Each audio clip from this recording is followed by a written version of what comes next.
जय माता दी। आइए सुनते हैं ग्यारस माता की यह कथा। एक बार एक राज्य में एक राजा रहा करता था। राजा बहुत ही बुद्धिमान और बलशाली था। राजा सदैव अपनी प्रजा का बहुत अच्छे से ध्यान रखता था। प्रजा भी अपने राजा को बहुत पसंद करती थी। राजा की दो बेटियां थी। राजा अपनी दोनों बेटियों से बहुत प्रेम करता था। राजा की छोटी बेटी देखने में बहुत सुंदर और आकर्षण थी और राजा की बड़ी बेटी छोटी बेटी के मुकाबले थोड़ा कम सुंदर थी।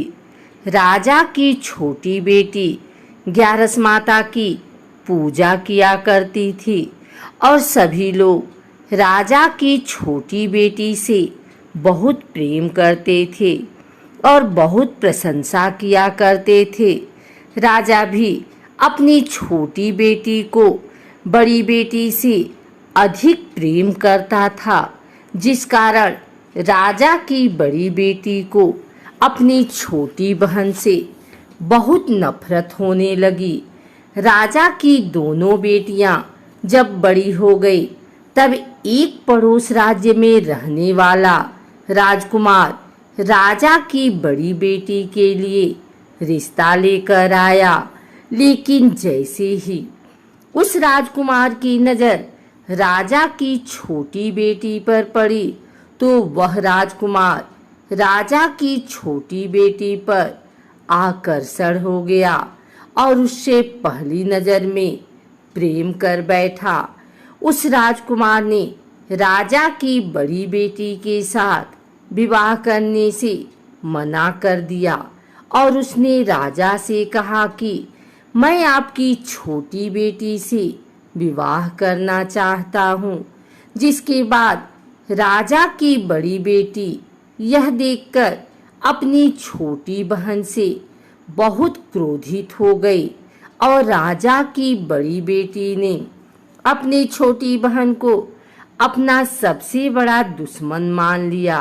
राजा की बड़ी बेटी ने अपनी छोटी बहन से बदला लेने का निर्णय लिया, जिसके लिए उसने अपनी छोटी बहन को जान से मारने का प्लान बनाया। राजा की बड़ी बेटी ने अपनी छोटी बहन को मारने के लिए सबसे पहले एक लड्डू में जहर मिलाकर अपनी छोटी बहन को दे दिया और उसको लड्डू खाने के लिए कहा। लेकिन लड्डू खाने के बाद भी छोटी बहन को कुछ नहीं हुआ।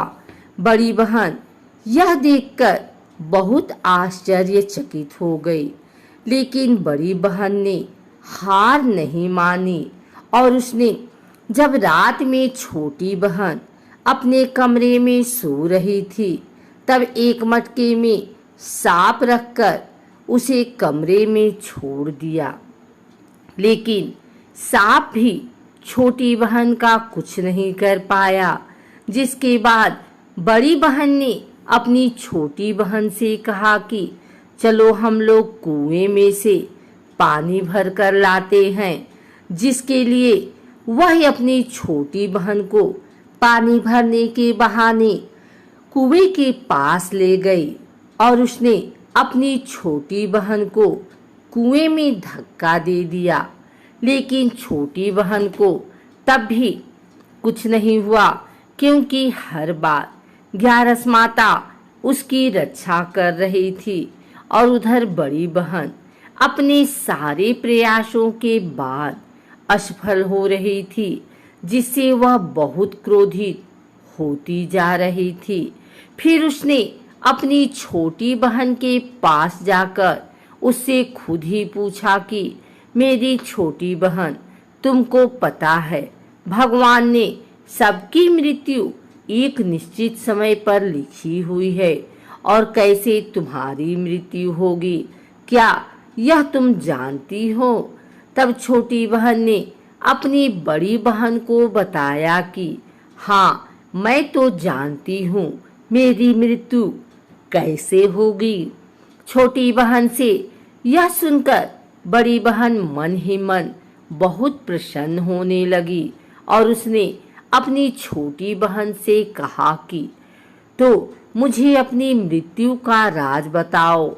छोटी बहन ने अपनी बड़ी बहन से कहा कि मेरी मृत्यु तो एक तोते में है, जो तोते के गले में एक हार है, उससे मेरी मृत्यु होगी। जब तक कोई भी व्यक्ति तोते को मारकर वह हार अपने गले में पहनेगा तो मैं मूर्छित हो जाऊंगी, और जैसे ही उस हार को अपने गले से उतारेगा तो मैं वापस से जीवित हो जाऊंगी। अपनी छोटी बहन की मृत्यु का राज जानकर बड़ी बहन बहुत ही खुश हो गई और उसने अपनी छोटी बहन को मारने के लिए उसके पालतू तोते को ढूंढना शुरू कर दिया।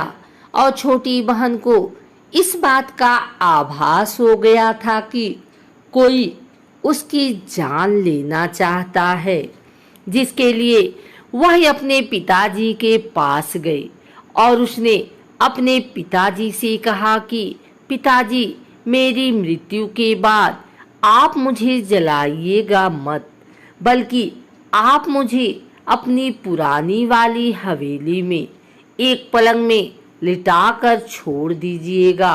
अपनी छोटी लड़की की यह बात सुनकर राजा बहुत आश्चर्यचकित हुए।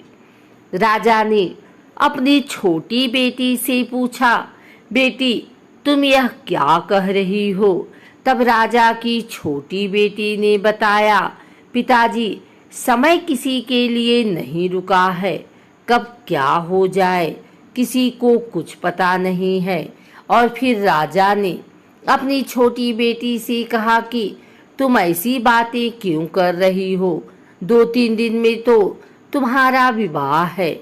लेकिन छोटी बेटी ने अपने पिताजी को ऐसा करने पर मजबूर कर दिया और उनसे वचन ले लिया। राजा ने भी अपनी छोटी बेटी की बात स्वीकार कर ली और 2-3 दिनों के बाद जब शादी का समय आया तब राजकुमार बारात लेकर राजा के घर आया और राजकुमार और राजा की छोटी बेटी का विवाह शुरू हो गया। जैसे ही राजा की छोटी बेटी राजकुमार के साथ फेरे लेना शुरू करती है, उसकी बड़ी बहन अपनी छोटी बहन के कमरे में जाकर उसके तोते को पकड़ लेती है और उसको जान से मार देती है। तोते के गले में जो हार था उसको अपने गले में धारण कर लेती है। जैसे ही बड़ी बहन उस हार को अपने गले में धारण करती है, उधर छोटी बहन 3.5 ही फेरे ले पाती है और वहीं पर बेहोश होकर गिर जाती है। जिसके बाद राजा ने बड़े दर्द हकीमों को बुलाया और अपनी छोटी बेटी का इलाज करने के लिए कहा। राजा की बात सुनकर वैद्य ने छोटी बेटी को जब चेक किया तो राजा को बताया कि आपकी छोटी बेटी ना तो जीवित है और ना ही मरी हुई है।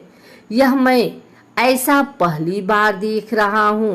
राजा ने वैद्य और हकीम को यह बात बाहर बताने से मना कर दिया और उनको कहा कि अगर तुमने यह बात किसी को बाहर बताई तो हम तुम्हें फांसी दे देंगे। राजा ने अपनी छोटी बेटी को पुराने महल में ले जाकर एक पलंग पर लिटा दिया और वहां पर कुछ सैनिकों को तैनात कर दिया। वापस अपने महल पर आ गया।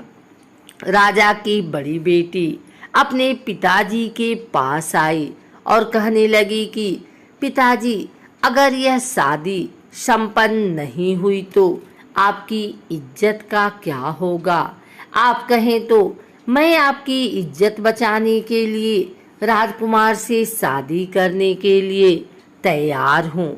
जिसके बाद राजा ने अपनी बड़ी बेटी की बात मान ली और राजा ने बड़ी बेटी को छोटी बेटी के कपड़े पहनाकर मंडप पर भेज दिया। लेकिन राजकुमार यह जान गया कि राजा की छोटी बेटी नहीं है, बल्कि यह राजा की बड़ी बेटी है। लेकिन जब राजकुमार ने शादी करने से मना किया तो सभी लोगों ने राजकुमार को विवश करके राजा की बड़ी बेटी से बचे हुए फेरों को संपन्न करा दिया और विवाह करवा दिया। जिसके बाद राजकुमार राजा की बड़ी बेटी को अपने महल ले गया। राजकुमार राजा की बड़ी बेटी से ना तो बात करता था, न ही उसको पसंद करता था और ना ही उसके आसपास भटकता था। और राजकुमार ने यह फैसला लिया कि वह अपनी प्रेमिका को ढूंढ कर रहेगा और यह जानकर रहेगा कि उसके साथ हुआ क्या है। एक दिन राजकुमार अपने घोड़े पर सवार होकर राजा के पुराने महल के पास पहुंच गया, जहां पर उसने कुछ सैनिकों को देखा। महल के पास पहुंचकर राजकुमार ने जब महल को ध्यान से देखा तो वह समझ गया कि यह तो हमारे ससुर जी का महल है। तब राजकुमार ने सैनिकों से पूछा, तुम लोग यहाँ क्या कर रहे हो और इस महल के अंदर उस पलंग में कौन लेटा है? जिसके बाद सैनिकों ने बताया कि यहाँ पर राजा की छोटी बेटी लेटी है। यह सुनकर राजकुमार बहुत प्रसन्न हो गया और वह तुरंत अपनी प्रेमिका के पास पहुंच गया और उसकी सेवा करने लगा। जैसे ही रात हुई तो राजा की छोटी बेटी उठकर खड़ी हो गई। राजकुमार यह देखकर बहुत खुश हो गया और उसने अपनी प्रेमिका से पूछा कि तुम यहाँ क्या कर रही हो? तुम मेरे साथ मेरे घर चलो।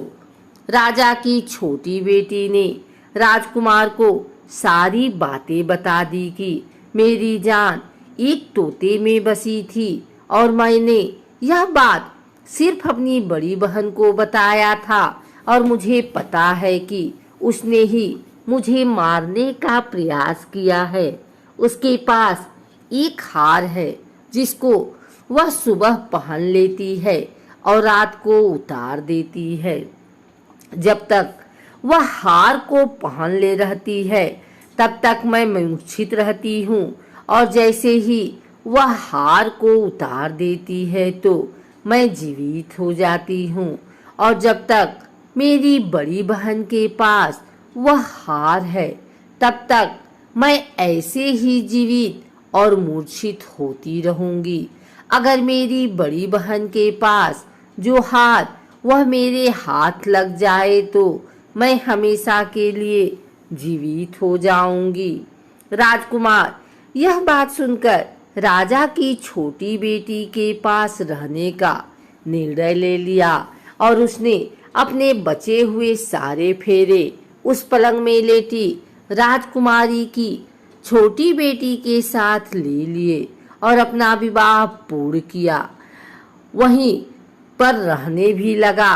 देखते ही देखते कुछ समय में राजा की छोटी बेटी और राजकुमार की पत्नी पेट से हो गई। एक दिन राजकुमार को किसी काम से बाहर जाना पड़ा। तब छोटी बहन के पेट में बहुत तेज से दर्द होने लगा, जिसके बाद उसने ग्यारस माता का आवाहन किया। जिसके बाद वहां पर ग्यारस माता प्रकट हुई और उन्होंने अपने भक्त के दर्द को दूर किया और एक पुत्र की प्राप्त करवाई। और वहीं पर अचानक से राजकुमार भी आ गया। राजकुमार ने ग्यारस माता को देखा तो वह आश्चर्यचकित हो गया और उसने तुरंत माता को प्रणाम किया। और ग्यारस माता ने राजकुमार से कहा कि जब तुम्हारा 5 वर्ष का बेटा हो जाए तो तुम अपनी पत्नी का हार लाकर इसके गले में डाल देना। और देखते ही देखते राजकुमार और राजा की छोटी बेटी का पुत्र 5 वर्ष का हो गया। राजकुमार अपने बेटे से कहता है कि बेटा, मैं कुछ काम से बाहर जा रहा हूँ, तुम अपनी माता का ध्यान रखना। और वहाँ से चला जाता है। राजा को बाहर निकलता देख बड़ी बहन के सैनिक देख लेते हैं और बड़ी बहन को जाकर सारी बातें बता देते हैं। जिसके बाद बड़ी बहन अपनी छोटी बहन के पुत्र को वहाँ से उठवा लेती है और उसको मरवा देती है। छोटी बेटी के पुत्र के 2 टुकड़े करवा देती है।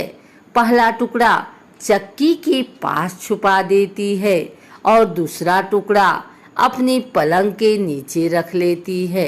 अब 11 माता भिखारी का रूप लेकर आती हैं। एक भिखारी का रूप रखकर बड़ी बहन के पास चली जाती हैं। जिसके बाद वहाँ पर भिक्षा मांगने लगती हैं। बड़ी बहन अपने नौकरों से कहती है कि जाकर भिक्षा दे दो। लेकिन जैसे ही नौकर 11 माता को भिक्षा देने के लिए आते हैं तो माता उन्हें मना कर देती हैं और कहती हैं कि मैं तुम्हारी महारानी से ही भिक्षा लूंगी। जिसके बाद बड़ी बहन स्वयं ही भिक्षा देने के लिए माता के पास आती है। तब माता एक बिल्ली का रूप लेकर उसके कमरे में चली जाती हैं और वहां पर छोटी बेटी के पुत्र को कोई 2 टुकड़े को आपस में जोड़ देती हैं और उसे जीवित कर देती हैं। उसे वहां से ले जाती हैं।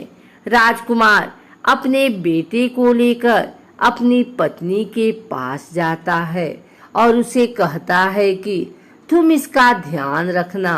अगर तुम इस बच्चे का अच्छे से ध्यान रखोगी तो मैं तुमसे बात करूंगा। एक दिन राजकुमार अपने बच्चे से कहता है कि तुम मम्मी से उनके गले का हार मांग लो। जिसके बाद राजकुमार का लड़का अपनी माँ के पास जाता है और कहता है कि माँ, मुझे तुम्हारा हार चाहिए जो तुमने गले में पहन रखा है। यह सुनकर पहले तो बड़ी बहन बहुत क्रोधित होती है, पर उसको यह याद आता है कि राजकुमार ने कहा था कि अगर मैं इस बच्चे का ध्यान अच्छे से रखूंगी तो वह मुझसे बात करेंगे। जिसके कारण वह हर बच्चे को देखती है और उसे संभालती है। वह तुरंत हार को ले जाकर अपने पिताजी को दे देता है और तभी राजकुमार अपने बेटे को लेकर वहां से जाने लगता है और अपनी पत्नी से कहता है कि तुम हमारे लिए खाना बनाकर रखना, मैं शाम को आकर तुम्हारे साथ खाना खाऊंगा। और वह अपने बेटे को लेकर वहां से चला जाता है। जिसके बाद वह राजा के पास जाता है और उनको सारी बातें बता देता है। राजा अपनी बड़ी बेटी की यह करतूत सुनकर बहुत क्रोधित होते हैं और अपनी परवरिश पर ही दोष देने लगते हैं और राजकुमार को अपनी छोटी बेटी के साथ रहने के लिए आदेश देते हैं।